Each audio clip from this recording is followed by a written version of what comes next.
여러분 안녕하십니까? 광주 MBC 뉴스투데이입니다. 먼저 오늘의 주요 뉴스입니다. 국회 예산심의가 끝나는 앞으로 일주일 동안 광주형 일자리의 운명이 갈릴 것으로 보입니다. 광주의 한 오피스텔 입주민들이 건설사와 관리단 두 곳으로부터 각기 관리비를 내라는 청구를 받아 혼란을 겪고 있습니다.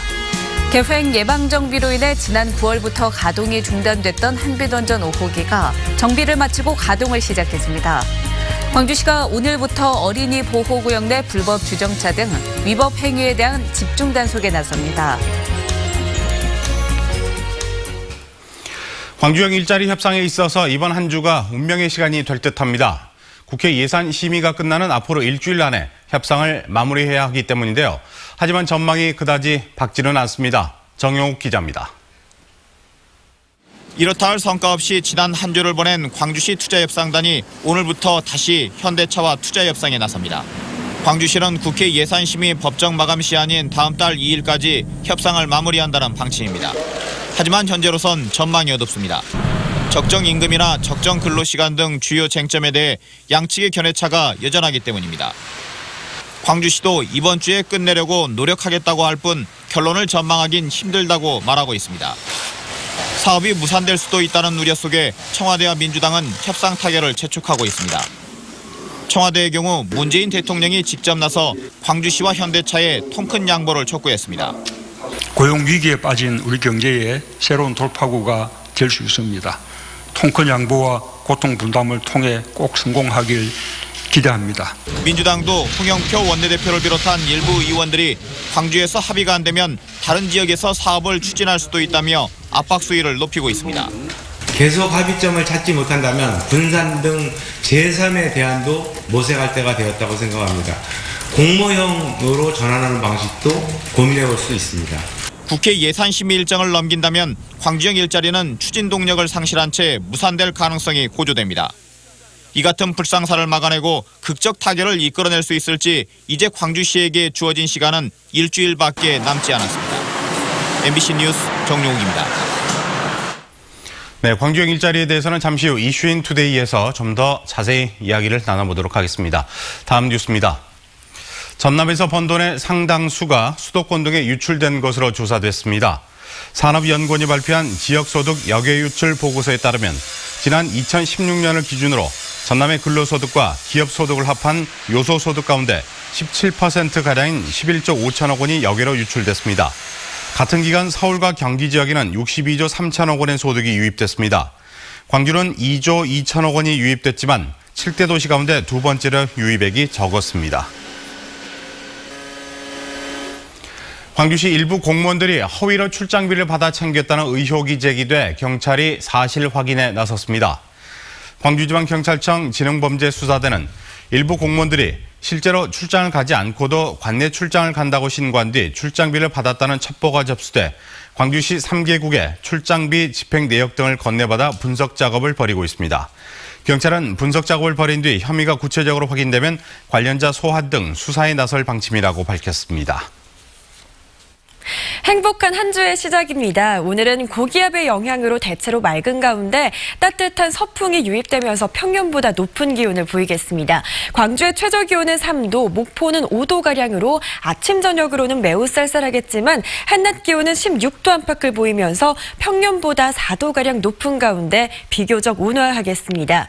현재 출근길 안개가 자욱합니다. 가시거리 현황 보시면 영암은 40m, 장흥 50m, 순천은 80m가량으로 시야가 답답합니다. 천천히 안전운전 하셔야겠습니다. 이 안개는 기온이 오르면서 점차 걷히겠고요. 위성 영상 보시면 오늘 구름은 거의 없는 가운데 하늘은 내내 맑겠습니다. 다만 오늘 미세먼지 농도는 한때 나쁨 수준, 초미세먼지 농도는 나쁨 수준으로 대기질이 좋지 못합니다. 마스크 착용 꼭 하셔야겠습니다. 현재 기온 광주가 3.1도 보이고 있고요. 한평은 2.1도, 나주는 영하권을 보이는 가운데 매우 쌀쌀합니다. 한낮 기온은 16도 안팎을 보이면서 일교차가 매우 크게 벌어지겠습니다. 현재 목포는 4.4도, 해남은 영하 1.7도 보이는 가운데 한낮 기온 무안은 15도, 해남과 영암 16도가 예상됩니다. 곡성과 구례의 낮 기온은 15도를 보이겠습니다. 날씨였습니다. 광주의 한 오피스텔 입주민들이 관리비 문제 때문에 혼란을 겪고 있습니다. 오피스텔을 지은 건설사 측과 일부 주민들이 구성한 단체가 서로 자기들한테 관리비를 내라고 하고 있기 때문인데요. 어떤 사연인지 남공욱 기자가 취재했습니다. 지난 7월 광주의 한 오피스텔에 입주한 성혜경 씨는 관리비 때문에 스트레스를 받고 있습니다. 오피스텔을 지은 건설사 측이 관리비 청구서를 보내야 하는데 오피스텔 관리단이란 곳에서 관리비는 자기들한테 입금해야 한다며 알려왔기 때문입니다. 납부하는 그 시점부터 조금 게시물이라든가 이런 부분이 양쪽으로 나눠지기 시작하더라고요. 입주민들의 혼란은 오피스텔 관리단이 구성되고부터 시작됐습니다. 입주민들 일부가 구성한 관리단은 자신들에게 합법적 권한이 있다고 주장하고 있습니다. 오피스텔과 원룸 같은 집합 건물 관련법에 따라 입주민 과반수의 동의를 받았다는 겁니다. 서면 결의서, 유임장, 동의서 같은 그런 서면적인 걸 받게 돼 있어요. 그래서 제가 아까도 말씀드렸지만 미리 과반수 이상을 다 받아놨습니다. 이에 대해 오피스텔 건설사 측은 관리단이 합법적 권한을 갖고 있는지 확인된 바 없다고 반박합니다. 그러면서 관리 비용과 권한만 채가려는 일부 세력들의 음모가 아닌가 의심하고 있습니다. 정당하게 선임이 됐으면 관련 서류를 그냥 연락시켜주면 되는 거거든요. 근데 연락만 안 시켜주면서 계속 저희한테만 법을 어기면서. 오피스텔에서 이런 갈등이 일어나도 해결이 어려운 것은 아파트와 달리 자치단체의 관리 감독 권한이 없기 때문입니다. 아파트를 다루는 주택법의 경우 운영 위반 사항이 발견되면 처벌할 수 있지만 집합건물법에는 관리에 대한 감독 책임은 없습니다. 법정에 가야 해결할 수 있지만 그때까지 혼란은 입주민들 몫이 될 수밖에 없습니다. 관리비를 냈는데 그 적은 돈이 아닌데 그 부분이 저희가 낸 게 보장을 받을 수 없고 다시 한번 내야 될 상황이 될 수도 있다는 우려감도 많이 들고요. 이런 갈등을 중재하기 위해 광주시에 집단건물 분쟁 조정위원회가 올해 만들어졌지만 지금껏 해결된 건은 단 한 건도 없는 실정입니다. MBC 뉴스 남궁욱입니다. 계획 예방 정비로 인해 지난 9월부터 가동이 중단됐던 한비던전 5호기가 정비를 마치고 가동을 시작했습니다. 한수원은 5호기 정비에서 콘크리트 공급 등 문제가 발견되지 않았고 성능 검사 결과 기술 기준에 만족해 지난 23일부터 가동에 들어갔다고 밝혔습니다. 한편 한수원은 내일 언론 설명회를 열고 원전 4호기에서 발견된 콘크리트 공급 등에 대해 설명할 계획입니다. 일제시대 강제노역을 당한 양금덕 할머니 등 5명이 미쓰비시를 상대로 제기한 손해배상 청구 소송의 대법원 판결이 이번 주 나옵니다. 양금덕 할머니 등 5명은 여자 근로정신대로 강제동원돼 군수공장 등에서 노동을 착취당했다며 지난 2012년 미쓰비시를 상대로 손해배상 소송을 제기했고 오는 29일에 소송 6년 만에 최종 판결이 내려집니다. 한편 양 할머니 등 5명은 지난 2013년과 2015년 1, 2심 재판에서 원고 승소 판결을 받은 바 있습니다. 전남대 5.18 연구소가 오늘 대학 용봉관 회의실에서 5.18 가짜뉴스 확산 실태와 대응 방안을 주제로 집담회를 엽니다. 연구소는 이 자리를 통해 5.18과 관련된 가짜뉴스의 근원과 확산 과정, 유형을 파악하고 왜곡에 대한 대응 방안을 논의할 예정입니다.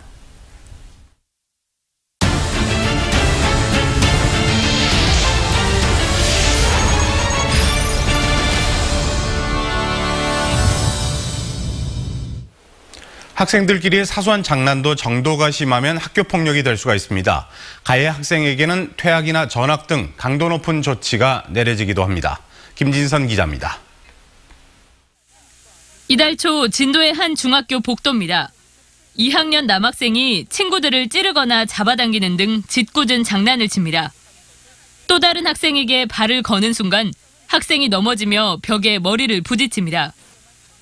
피해 학생은 머리뼈가 골절됐고 전치 4주, 이후 6개월의 관찰이 필요하다는 소견을 받았습니다. 쌍방에 의한 과실이 아니라 한쪽의 돌발적인 폭행으로 인한 일이잖아요. 학교 측이 학교폭력대책자치위원회를 열어 내린 결정은 가해 학생의 전학. 나쁜 의도가 아닌 심한 장난에서 비롯됐더라도 피해 학생과의 격리를 위해 1호부터 9호까지의 가해 학생 조치 가운데 퇴학 다음으로 강경한 조치입니다. 학생과 부모에게 각각 5시간씩의 특별교육 이수 명령도 떨어졌습니다. 앞으로 정상적으로 생활을 할 수 있게끔 우리가 조치를 해주는 게 가장 우선적으로 필요한데. 지난해 전남 초중고등학교에서 개최된 학교폭력위원회는 1,400여 건. 가해 학생마다 2가지 이상의 조치가 병행해서 내려지는 가운데 전학과 퇴학이라는 강경 조치를 받은 학생도 70명이 넘습니다. MBC 뉴스 김진선입니다.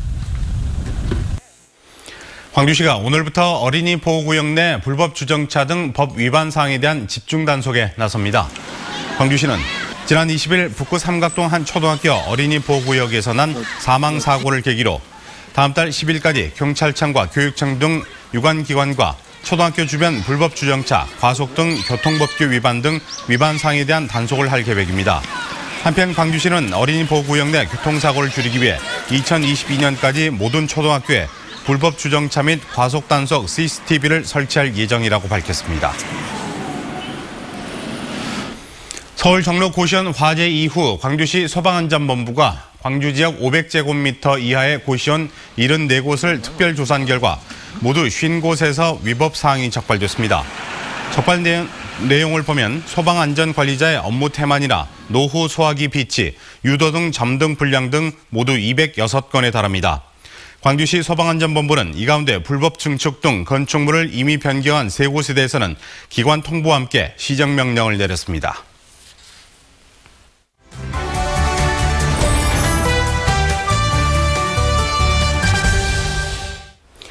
광주형 일자리를 위한 현대차 투자 유치 협상이 난항을 겪으면서 청와대와 여당에서도 협상 타결을 독려하는 수위를 높이고 있습니다. 네, 통 큰 양보가 필요하다는 이야기부터 광주가 안 되면 다른 도시에서 사업을 추진할 수도 있다는 압박까지 나오고 있습니다.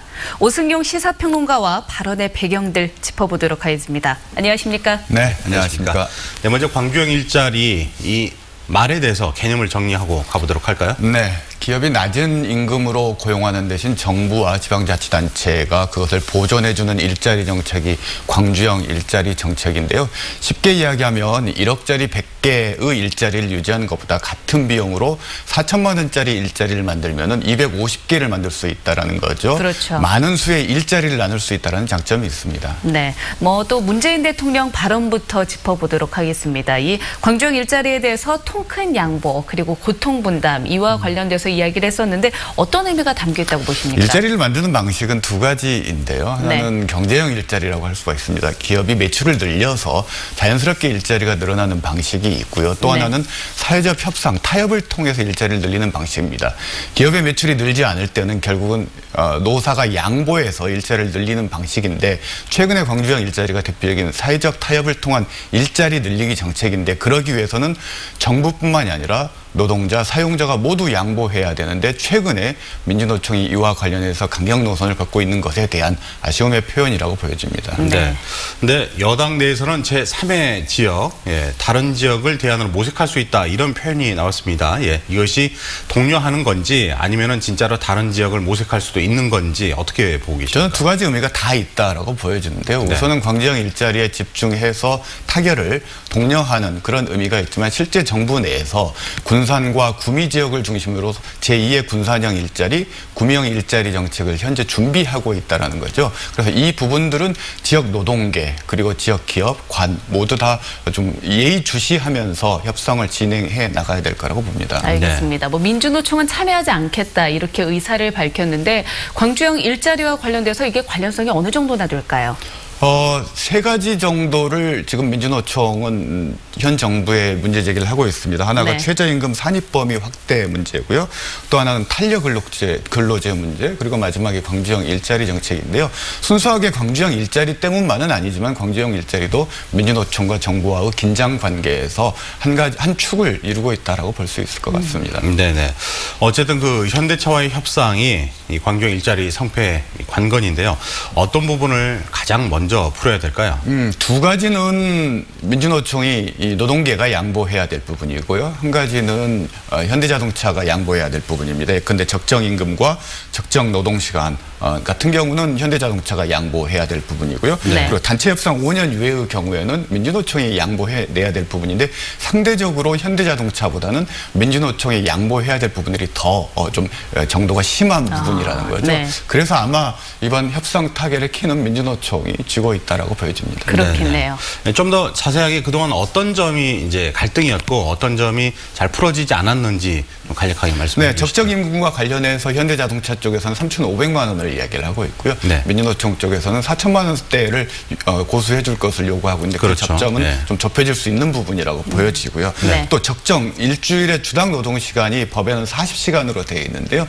현대차 안은 44시간입니다. 근데 현대차는 44시간으로 하지 않을 경우 특근비를 임금에 포함시켜야 된다라는 그런 문제점이 있기 때문에 쟁점으로 이루어지고 있고요. 네. 또 단체 협상 5년 이후의 경우에는 현대차와 노조가 타협을 해서 이 노동 조건을 만들었는데 당장 시작할 때 이 노동 조건을 수용하더라도 내년 임금 협상에서 단체 협상에서 이 부분들이 파기될 경우 현대차 입장에서는 그 노동 고용의 안정성 그리고 투자의 안정성이 확보되지 않기 때문에 네. 이걸 적어도 5년 동안은 변경할 수 없도록 유지해야 된다라는 이 부분이 가장 큰 쟁점인 것 같습니다. 네, 네. 알겠습니다. 오늘 말씀 잘 들었습니다. 나와주셔서 고맙습니다. 감사합니다. 감사합니다.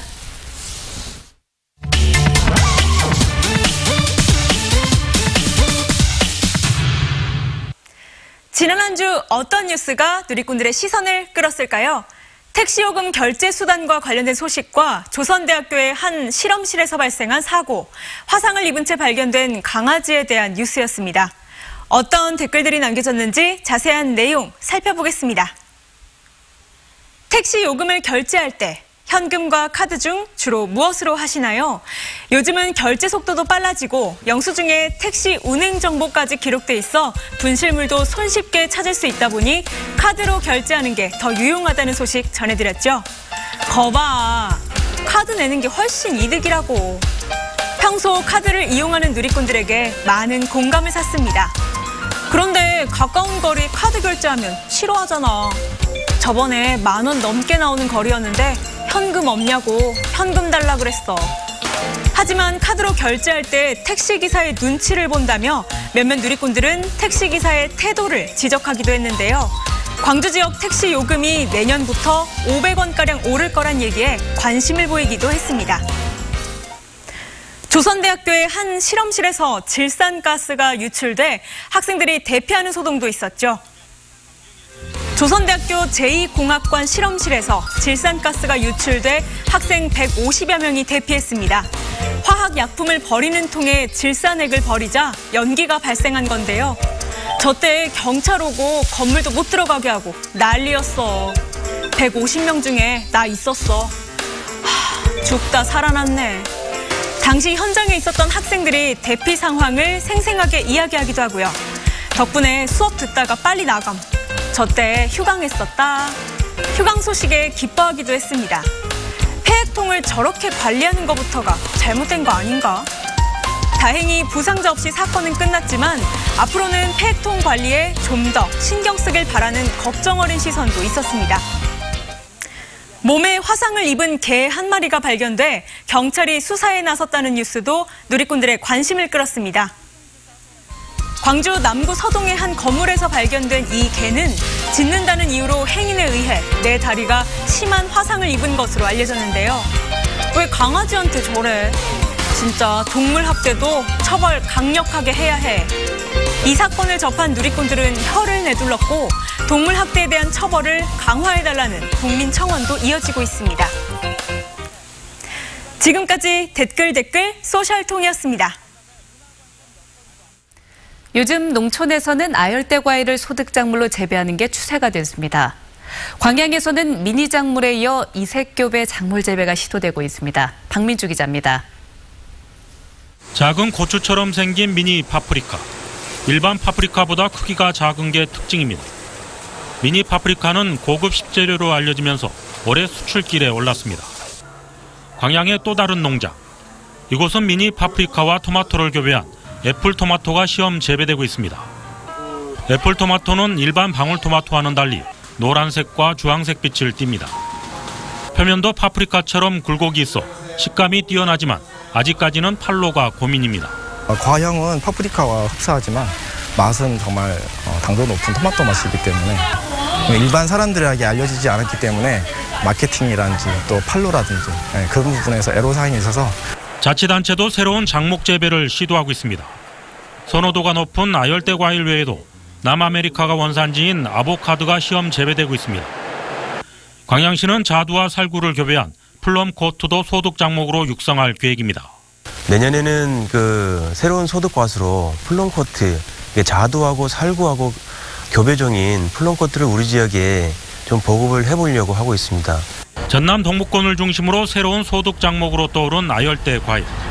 이색 작물이 농촌의 대체 경쟁 작물로 자리 잡을 수 있을지가 앞으로 관건입니다.